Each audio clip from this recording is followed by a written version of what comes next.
Signs you are pushing your avoidant ex away, and I have to caution you against doing these because if you do, it will inevitably ruin your chance of future reconciliation. And you may not even be doing these consciously, you may not even be doing these manipulatively or even maliciously, you may be doing these unconsciously. But simply being aware of them increases your chances of being able to make things better, if that's what you so choose, or even simply respecting everyone else around you.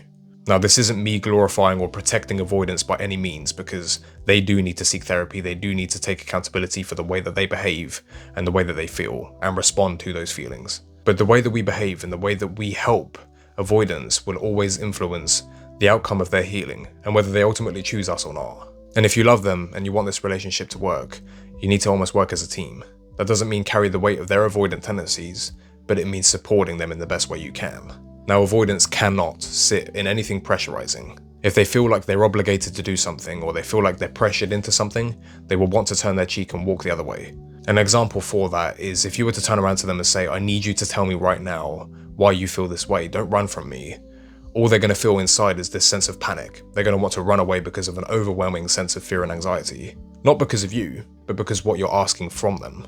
Now, this does not necessarily mean be so patient to the point that you neglect yourself, but it means be patient with them and open the doorway for them to come to you. But they have to feel safe, and the only way you can do that is by creating an environment where they don't feel like they're being attacked for the way they feel. Avoidants aren't malicious people. Unless they're narcissistic, unless they are manipulators and users, avoidant attachment in itself is not a malicious act. It simply stems from emotional neglect from early years in their life. They didn't have the level of love or essential care that they needed to feel safe in vulnerability, in connection and affection. They want love, just like anyone else. They are capable of giving it, but it's their inability to sit within that feeling when affection becomes real. But they can absolutely heal. With the right influence and with the right accountability, they can heal 100%. The trick is to not demonize your avoidant into believing that they're a bad person because of the way they feel.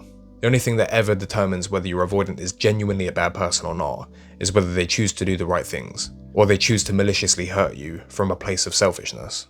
If your avoidant was to cheat and flaunt other things in front of you and make you feel bad about yourself, that's a negative person. But if your avoidant is simply running from themselves, running from the relationship because they get overwhelmed, but don't target you or make you feel bad about yourself directly, then that is a good person. That's just someone running from what they don't understand, running from things they can't cope with.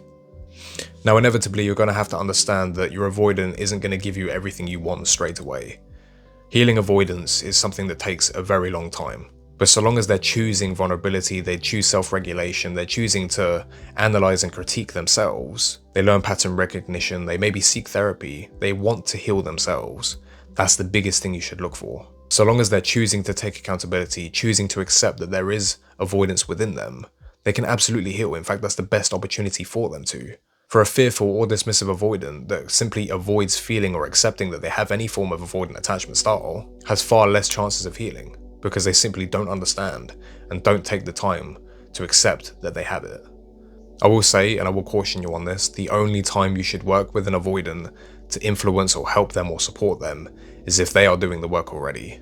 If they come to you saying that they want to heal, they want to change this, they want this relationship, they want you, they want to stop running from themselves, that's the biggest blessing you could ask for with an avoidant. Even if they don't come to you with all of those things, but they're saying to you, they're having conversations and they're saying, I want to heal this, I do want to get over this, then that's your opportunity to maybe try and help. But don't try and help an avoidant that's dismissive or fearful or someone that just simply blames everything but themselves and thinks that they're not the issue, thinks that nothing is actually going on, it's just the reality of the connection. In that instance, you should never ever try to help or influence them to heal, because ultimately it should be their weight to carry, not yours. A relationship should never be you fixing your partner. It should be you helping them and supporting them if they need it, while they're already doing the work. I do just want to add, I have a one-to-one call service that's linked in my profile where you can speak to me directly on a video call or a normal call for 1 hour. We can sit and go through your situation. I can try and give you clarity and support you in what you can do moving forward. I'm not pushing that service, I'm just simply saying it's there if you need it. However, if you have anything that you want to ask me about your situation, please leave it in the comments. I will try to answer every single one of you. I really do hope this was helpful to you in some way. The key takeaway from this video is just don't put pressure on your avoidant and don't make them feel bad for feeling the way they feel. If they've done something wrong to you and they've behaved badly, absolutely bring that up. Absolutely build boundaries and express how you feel. Always prioritize yourself and never put yourself second. I really hope this was helpful.